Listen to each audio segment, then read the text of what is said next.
বনগাঁ মতিগঞ্জ এলাকা থেকে 3 বাংলাদেশি মহিলা সহ গ্রেপ্তার 4। বিশ্বস্ত সূত্রে খবর পেয়ে এদিন সকালে অভিযুক্তদের গ্রেপ্তার করে পুলিশ। ধৃতদের এদিন বনগাঁ মহকুমা আদালতে তোলা হয়।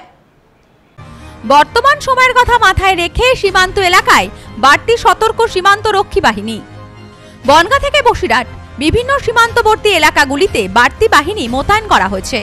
এই পরিস্থিতিতে খোদ বনগাঁ শহর থেকে অবৈধভাবে ভারতে অনুপ্রবেশের অভিযোগে 4 বাংলাদেশি গ্রেপ্তারের ঘটনায় চাঞ্চল্য ছড়িয়েছে। ধৃতদের মধ্যে 3 জন মহিলা, 1 জন পুরুষ। পুলিশ সূত্রে জানা গেছে, অভিযুক্তদের বনগাঁ মতিগঞ্জ এলাকা থেকে এদিন গ্রেপ্তার করা হয়। ধৃতেরা সুমি মোল্লা, সাবানা মোল্লা, আলিফা মোল্লা ও বিপ্লব মোল্লা। ধৃতদের এদিন পুলিশের পক্ষ থেকে বনগাঁ মহকুমা আদালতে হাজির করানো হয়। অভিযুক্তরা ঠিক কি কারণে ভারতে প্রবেশ করেছিল, পেছনে আর কেউ রয়েছে কিনা সে বিষয়ে খতিয়ে দেখা হচ্ছে বনগাঁ থানার পক্ষ থেকে। অভিযুক্তদের এদিন আদালতে তোলা হলে বিচারক 14 দিনের জেল হেফাজতের নির্দেশ দিয়েছেন। এ বিষয়ে বনগাঁ মহকুমা আদালতের আইনজীবী সমীর দাস জানিয়েছেন, টহলরত পুলিশ কর্মীরা সন্দেহভাজন অবস্থায় বাংলাদেশিদের দেখতে পান। মতিগঞ্জ এলাকায় তারা ইতস্তত ঘোরাঘুরি করছিলেন। ডিউটিরত পুলিশ কর্মীদের সন্দেহ হলে তারা জিজ্ঞাসাবাদ করেন। অভিযুক্তরা কোন রকম প্রয়োজনীয় কাগজপত্র দেখাতে না পারায় তাদেরকে আটক করে থানায় নিয়ে আসা হয়। জিজ্ঞাসাবাদের পর তাদেরকে গ্রেপ্তার করা হয়। Bureau report, news no man's land, Bongaon. বর্তমান সময়ের কথা মাথায় রেখে সীমান্ত এলাকায় বাড়তি সতর্ক সীমান্ত রক্ষী বাহিনী। বনগাঁ থেকে বসিরহাট বিভিন্ন সীমান্তবর্তী এলাকাগুলিতে বাড়তি বাহিনী মোতায়েন করা হয়েছে।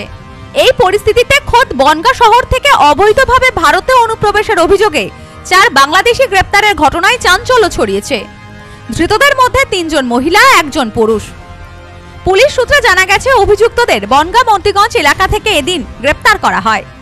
ধৃতেরা সুমি মোল্লা, সাবানা মোল্লা, আলিফা মোল্লা ও বিপ্লব মোল্লা। ধৃতদের এদিন পুলিশের পক্ষ থেকে বনগাঁ মহকুমা আদালতে হাজির করানো হয়। অভিযুক্তরা ঠিক কি কারণে ভারতে প্রবেশ করেছিল, পেছনে আর কেউ রয়েছে কিনা সে বিষয়ে খতিয়ে দেখা হচ্ছে বনগাঁ থানার পক্ষ থেকে। অভিযুক্তদের এদিন আদালতে তোলা হলে বিচারক 14 দিনের জেল হেফাজতের নির্দেশ দিয়েছেন। এ বিষয়ে বনগাঁ মহকুমা আদালতের আইনজীবী সমীর দাস জানিয়েছেন, টহলরত পুলিশ কর্মীরা সন্দেহভাজন অবস্থায় বাংলাদেশিদের দেখতে পান। মতিগঞ্জ এলাকায় তারা ইতস্তত ঘোরাঘুরি করছিলেন। ডিউটিরত পুলিশ কর্মীদের সন্দেহ হলে তারা জিজ্ঞাসাবাদ করেন। অভিযুক্তরা কোন রকম প্রয়োজনীয় কাগজপত্র দেখাতে না পারায় তাদেরকে আটক করে থানায় নিয়ে আসা হয়। জিজ্ঞাসাবাদের পর তাদেরকে গ্রেপ্তার করা হয়। Bureau report, news no man's land, Bongaon. New PC jewellers, সম্পর্ক গড়ে দেয়। বনগাঁতে আমাদের 3টি শোরুম প্রতিদিনই খোলা। New PC jewellers, Bongaon Batar মোড়। New PC jewellers branch, Kumudin স্কুলের বিপরীতে। New PC jewellers beauty, Motiganj, Hatkhola.